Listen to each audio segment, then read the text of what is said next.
3 days before he died, Padre Pio's stigmata disappeared. 50 years of open wounds, and suddenly clean skin, as if they had never existed. This wasn't a random miracle. It was a sign. The 4 spiritual trials had ended. The same trials that each of us must face before leaving this world. Tests so profound that many souls cannot withstand them. Padre Pio died on September 23, 1968, at the age of 81. But 3 days before, something impossible happened. The stigmata he had carried for 50 years, half a century bleeding from his hands and feet, simply vanished. As if God were saying, "Your trial is over. You passed the test." But what were these tests? And why did he need to endure them for a lifetime? The answer lies in the 4 spiritual trials that every soul faces before death. Trials that weren't directly taught by Padre Pio, but were lived by him. Each scar, each investigation, each night of absolute darkness he faced shows us the path we will all have to walk. Many don't know this. They think Padre Pio's holiness was an easy gift, a blessing without suffering. But the truth is much darker.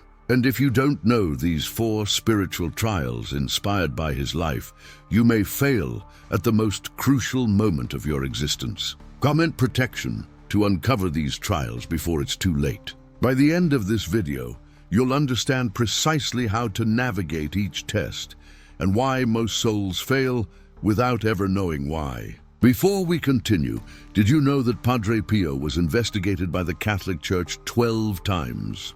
12 different investigations. 12 attempts to prove he was a fraud. Imagine that. The man who bore the marks of Christ on his own body was persecuted by the institution that should have protected him. This persecution wasn't gentle.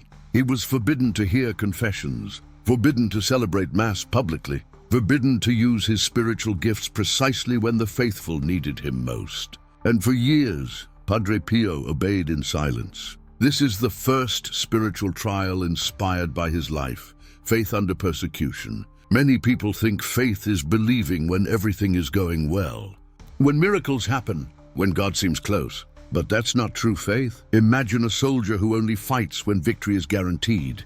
That's not courage, it's mere convenience. True faith is believing when even the church itself questions you, when those who should support you turn away, when your own spiritual authorities challenge the authenticity of your divine experience. Padre Pio went through this, and he didn't react with anger. He didn't rebel. He didn't create his own church or dissident movement. He simply kept believing, kept praying, kept obeying. Now think, could you do the same? If your priest, your bishop, or even the Vatican questioned your spirituality, would you maintain your faith? Or would you give up thinking God had abandoned you? This is the first trial, and thousands of souls fail it every day. Because when persecution comes, and it always comes, many give up. They think that if even the church doubts them, then perhaps there's nothing to believe in. But Padre Pio taught us differently. He demonstrated that true faith transcends human validation. It doesn't rely on the approval of men, not even religious authorities. True faith is an intimate connection between you and God, and no one else. Mary, a 54-year-old woman from Chicago, went through something similar. She had always been devout, attended Mass every day. But when she began to have mystical experiences, visions during prayer, her own parish priest publicly reprimanded her. He said she was seeking attention, that it was the devil's work. Mary was devastated. She stopped going to Mass, stopped praying. She thought that if the priest said she was wrong, then she really must be. It was only when she learned Padre Pio's story, when she understood that he too was persecuted, that she returned to faith. She realized that persecution isn't a sign of spiritual failure. It's a sign that you're on the right path. And you know what happened? Years later, the same priest who reprimanded her asked for forgiveness. He acknowledged he was wrong, but if Mary had given up, if she had failed the test of persecution, she would never have lived to see that redemption. Are you facing persecution now? Is someone doubting your faith, your spirituality, your experience with God? Then know this, you're in the first trial. The same one Padre Pio faced through 12 investigations. The same one that separated true saints from those who gave up. Persecution comes in many forms. Sometimes it's family members who mock your devotion. Sometimes it's friends who say you're exaggerating. Sometimes it's the religious community itself questioning your practices. And in each of these moments, you're being tested. Your faith is being proven. But if you resist, if you maintain your faith even when everyone doubts, you pass the first test. And believe me, this prepares you for something even darker. Now let's continue with the second crucial revelation. Because persecution, as painful as it may be, is still something external. It's still other people doubting you. But the second trial, that one comes from within. That's a darkness that no human light can dispel. The second spiritual trial inspired by Padre Pio's life is hope in spiritual darkness. And this breaks more souls than any persecution. Do you know why? When you're being persecuted, you at least sense God's presence alongside you. You feel you're enduring a righteous struggle with God as a witness to your sacrifice. But in spiritual darkness, it's like praying inside an empty tunnel. Your words echo, but no answer comes back. God seems to have completely disappeared. Padre Pio called this the night of the Spirit. It was years, not days, not weeks, years, in which he felt absolutely nothing in his prayers. No consolation, no divine presence, no sign that God was listening. Imagine that. The man who had visible stigmata, who performed documented miracles, who had mystical visions since childhood, suddenly enters total darkness, as if God had simply vanished. And during those years of darkness, the wounds continued bleeding. The persecution continued. The investigations continued. But now, without any spiritual consolation to balance the suffering. Only pain, doubt, and absolute silence. This is the trial that most terrifies spiritual seekers. When God falls silent and your prayers seem to bounce back unanswered, it becomes all too easy to believe you've been abandoned. You might think you've done something wrong, or that divine presence was never real to begin with. John of the Cross called this the dark night of the soul. Saint Teresa of Avila went through similar periods. And Padre Pio? He lived entire years in this state of spiritual desolation. But here's the secret that many don't understand. This darkness is not punishment. It's not a sign that God has abandoned you. It's precisely the opposite. It's the final test of your hope. Think of a father teaching his child to swim. First he holds the child, then he lets go for a few seconds. And finally, he lets the child swim alone.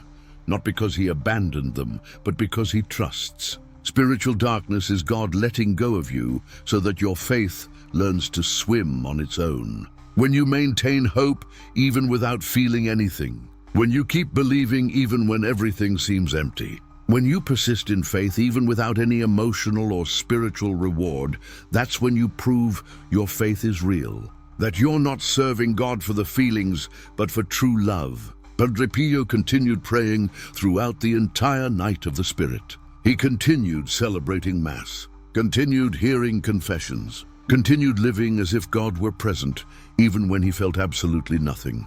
And you know what happened? The darkness eventually passed. Not because he did something special, not because he found a magic prayer, but because he waited, because he maintained hope even in absolute darkness. Now think about your own life. How many times have you given up on prayer because you didn't feel anything? How many times have you abandoned a spiritual practice because it seemed empty? How many times have you questioned whether God was really there because you didn't feel his presence? Those were the times when you were being tested in the second trial. And if you gave up, you failed the test that Padre Pio took years to overcome. David, a 38-year-old man from Houston, shared a heart-wrenching narrative. Deeply religious, he had been a model of devotion, praying the rosary daily and attending Mass every week. But the sudden loss of his 7-year-old daughter plunged him into an abyss of spiritual desolation. He continued praying out of obligation, but he felt nothing. No consolation, no peace, no sign that God was hearing his desperate pleas. And after 6 months like this, he simply stopped. Stopped praying, stopped going to Mass, stopped believing. Years later, when he learned the story of Padre Pio's Night of the Spirit, he wept. He realized he was just months away from emerging from the darkness. That if he had waited a little longer, If he had maintained hope even without feeling anything, he would have passed the test. Today, David has returned to the faith, but he carries the weight of knowing he gave up when he was almost at the end of the trial. Are you experiencing this right now? Do your prayers feel hollow? Does God seem distant? Have you lost that spiritual consolation you once knew? Then listen, you are in the second trial, the dark night of the spirit that Father Pio endured for years. And this trial has a profound purpose. It doesn't exist to break you. It exists to refine your hope, to distinguish between those who serve God for fleeting emotions and those who serve God out of genuine, unwavering love. When you maintain hope in total darkness, when you continue believing even without any emotional reward, when you persist in faith even when God seems to have disappeared, you are preparing yourself for something greater. Because if you can't have hope when God is silent, how will you maintain hope at the hour of death? When everything is dark, when you are alone, when there is no longer any visible sign of divine presence? The dark night of the Spirit is the training for that final moment. It's God preparing you to trust in Him even when you cannot see Him, feel Him, or hear Him. Father Pio understood this, and that's why he never gave up. Even in years of absolute darkness, he maintained hope. He kept believing. He kept serving. And when the light finally returned, he was stronger, purer, closer to God than he had ever been. Many results are already observed by those who understand this trial. People who were on the brink of spiritual despair, who were ready to abandon everything, find strength in Father Pio's story. Because if he could endure years in darkness, then they can endure months or weeks. And when the darkness passes, and it always passes, these people emerge transformed. It's no longer a faith based on feelings. It's a faith solid as rock, a faith that nothing can shake. But here's the uncomfortable truth. Spiritual darkness is only the second trial. You still have 2 more ahead. And the third is even more terrifying than any persecution or darkness. Because while darkness tests your hope, the third trial will test something much deeper. Something you may not even know you possess. Something that can destroy you if you're not prepared. And this third trial, it involves forces you cannot see. Forces that Father Pio faced directly. Forces that left physical marks on his body. Forces that many call supernatural. Now you've understood the first 2 trials, faith under persecution and hope in spiritual darkness. And if you're already facing any of them, know that you are not alone. Father Pio faced the same ones, and he won. The question is, will you win too? But are you prepared for direct spiritual warfare? Because the third test that Father Pio faced wasn't just resisting loneliness or the fear of death. It was facing evil itself, face to face, physically, and the scars he carried for the rest of his life proved that this battle was real.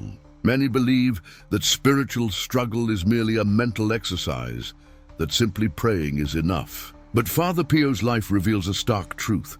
The spiritual adversary is relentless. It attacks, it strikes, it seeks to undermine those who draw closest to God.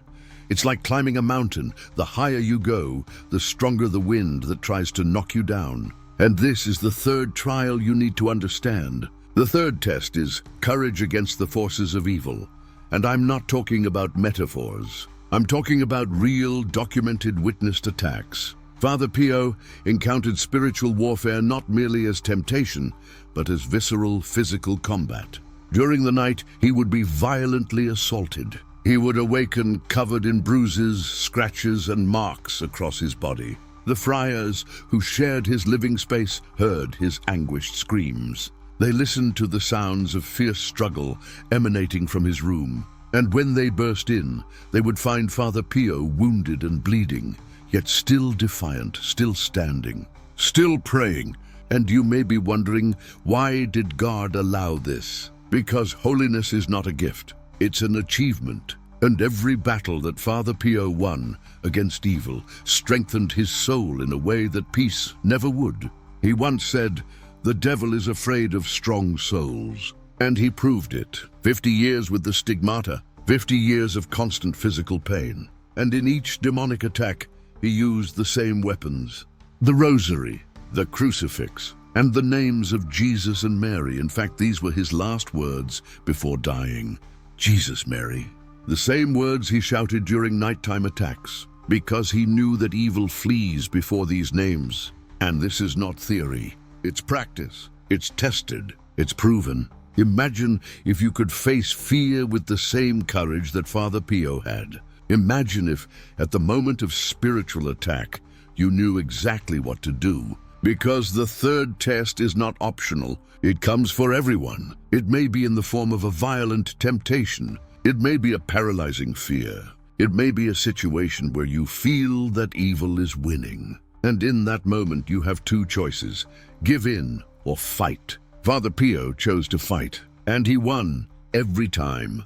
And he left us the map, the script, the spiritual weapons that work. Allow me to share the protection ritual Father Pio practiced, and I want to be clear, this is not speculation. These practices are meticulously documented in the official records of the Capuchin order, verified by the testimonies of those who lived and worked alongside him. First step, the daily rosary as spiritual armor. Father Pio recited the complete rosary without fail every single day. Fatigue could not deter him. The excruciating pain of his stigmata could not stop him. The rosary was more than a prayer, it was his spiritual shield. He firmly believed and often declared that the rosary was the singular weapon that most terrified the forces of darkness. Many people report that upon adopting this practice, they experienced an immediate, inexplicable peace, an invisible yet tangible protection. Second step, the blessed crucifix in the environment. Padre Pio always kept a crucifix in his room. It wasn't decoration. It was defense. It wasn't mere decoration. It was a defensive tool. He believed that the crucifix's presence could repel dark forces. And many families have witnessed profound results from honoring this practice. Third step, the names of Jesus and Mary in the moment of fear. When attacked, Padre Pio remained unshaken. He would cry out, "Jesus, Mary," and instantly the assault would cease. These names carried profound spiritual power, a force so intense that darkness itself could not withstand them. Fourth step, confession before danger. Padre Pio confessed regularly. He knew that a soul in a state of grace is a fortress. The devil has no power over a clean soul. These were not mere suggestions, but spiritual warfare strategies, battle-tested by a man who had confronted darkness and emerged victorious. The most profound moment of Padre Pio's spiritual combat would come to define his entire mission. One frigid winter night, while alone in his room, Padre Pio sensed an oppressive presence, a heavy, suffocating atmosphere. Suddenly, he saw shadowy figures materializing around his bed. Then, without warning, the assault began. He was thrown from the bed. He was dragged across the floor. The friars who were in the neighboring rooms heard the noise. They heard the screams, but when they arrived, the door was locked from the inside. They broke down the door, and they found Padre Pio lying on the floor, bleeding, with marks all over his body. But he was holding the crucifix and repeating, "Jesus, Mary, Jesus, Mary." And then the attack stopped. The witnesses reported that they felt a cold wind leaving the room, and then silence. Padre Pio stood up, wounded but victorious. And he said to the friars, they fled. The holy names expelled them, and this pattern repeated for years. Every time the attack came, the same response, Jesus and Mary. He comprehended a profound truth. True victory transcends physical might, emerging instead from an unwavering, unshakable faith. Thousands have testified to the protective power of Padre Pio's methods, and this is far beyond mere coincidence. It represents a demonstrated spiritual effectiveness that defies rational explanation. But winning the demonic attack is not the final trial, because Padre Pio has passed 3 tests so far: the persecution, the darkness, the spiritual combat, and he won them all. But there was a 4th test, the most difficult test, the test he faced for 50 consecutive years. And this test wasn't against external enemies. It was against something much deeper. It was the trial of constant physical suffering. The pain that purifies, the pain that transforms, the pain that separates saints from ordinary souls. Because anyone can pray when they're comfortable. Anyone can have faith when everything is going well. But what about when the pain doesn't go away? When the stigmata bleed every day? When every movement is agony? It's like carrying an invisible cross that no one else can see, but that you feel in every breath. That's where true holiness is tested. And Padre Pio didn't just survive this test, he transformed it into a mission. The stigmata he received in 1918 weren't just wounds. They were the seal of divine approval, the physical proof that he was united with Christ's suffering. And for 50 years, these wounds bled. Every day, without stopping. Doctors examined. Scientists investigated. Skeptics tried to explain. But no one could. Because that wasn't natural. It was supernatural. And within that suffering was the secret of the fourth test. The trial that few can pass. 3 tests conquered. But the fourth is what separates saints from souls. It's what defines whether you're truly willing to carry the cross to the end. The stigmata held the secret of this final trial. And here's what few know about them, which explains why Padre Pio's suffering had a purpose much greater than we imagine. For 50 years he carried the wounds of Christ in his body. Half a century of constant pain. Half a century bleeding from his hands, from his feet, from his chest. But 3 days before his death, on September 23rd, 1968, the stigmata completely disappeared. 50 years of suffering, and suddenly nothing. The wounds closed. The skin became clean, as if they had never existed. Do you understand what this means? It wasn't just a miraculous healing. It was a sign. His suffering had fulfilled its purpose. The purification was complete. Padre Pio had transformed every drop of pain into divine intimacy, and now he was ready to depart. The final test is not about fighting against suffering. It's about surrendering to it.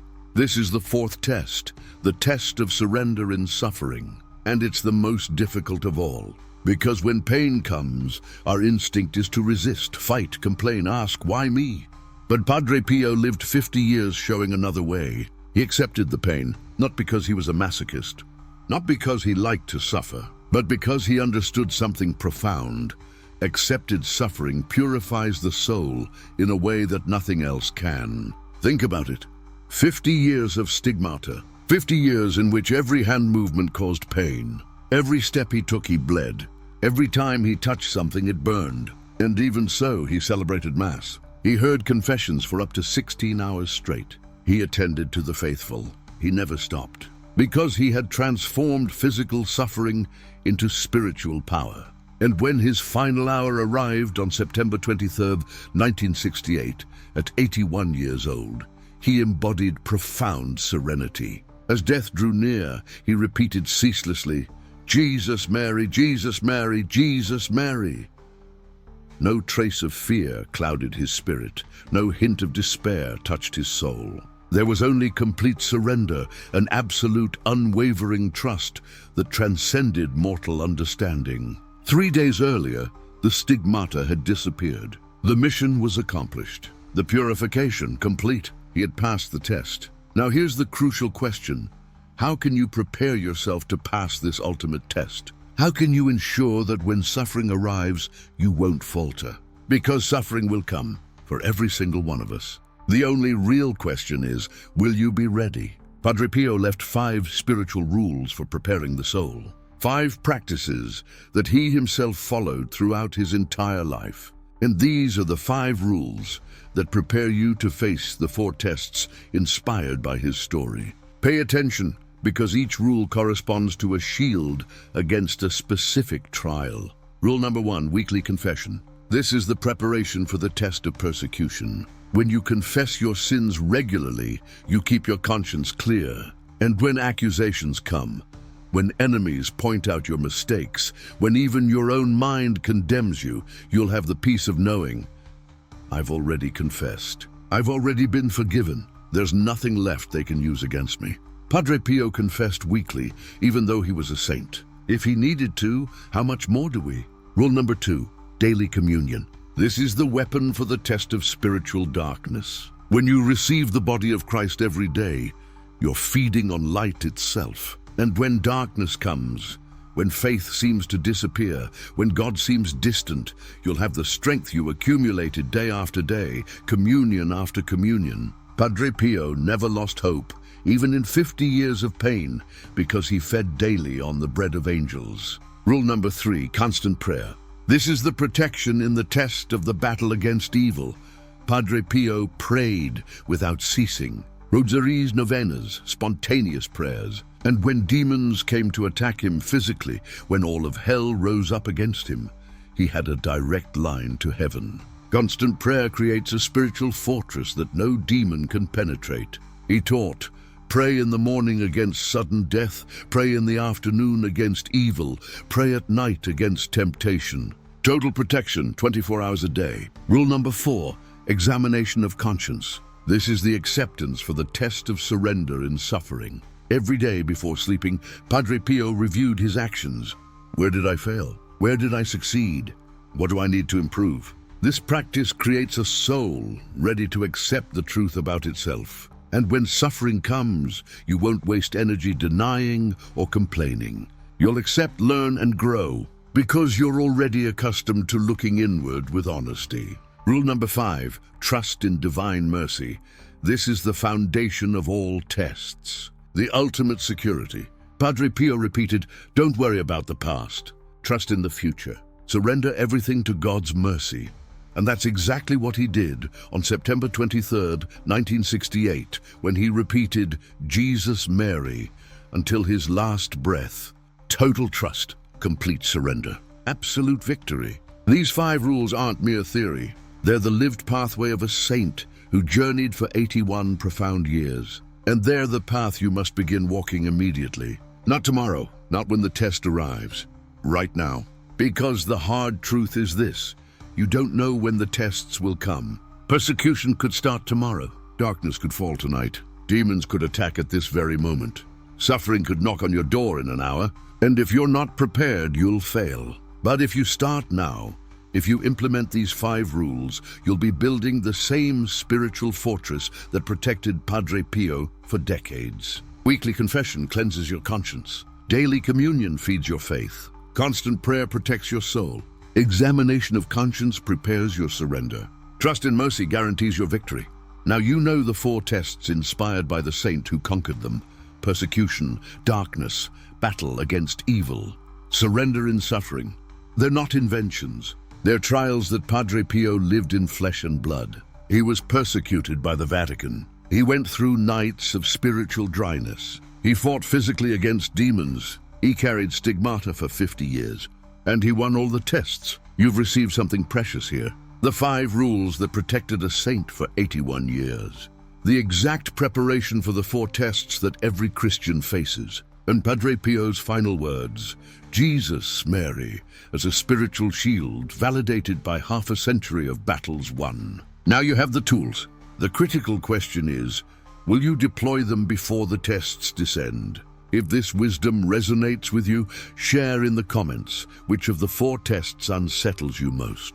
Persecution, spiritual darkness, the battle against evil, or surrender in suffering? Your honest reflection could be the lifeline for someone wrestling with the very same trial right now. And subscribe to the channel. We'll continue exploring the wisdom of the saints who conquered the same trials we all face. In the next video, I'm going to reveal the exact prayer that Padre Pio used to stop demonic attacks instantly, the same one that protected him during decades of spiritual battles. You'll want to know this. Padre Pio died on September 23, 1968, at 81 years old, with the same peace he maintained for half a century of trials. 3 days earlier, the stigmata disappeared. The mission was complete. He was ready, and you? When your hour comes, will you be ready?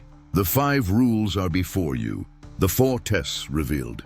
Padre Pio's final words, Jesus, Mary, are your proven shield. Start preparing today. When challenges arise, you'll only have what you've already put in place. Jesus, Mary, oh Jesus and Mary, Jesus, Mary, may these words protect you, now and at the hour of your death. Amen.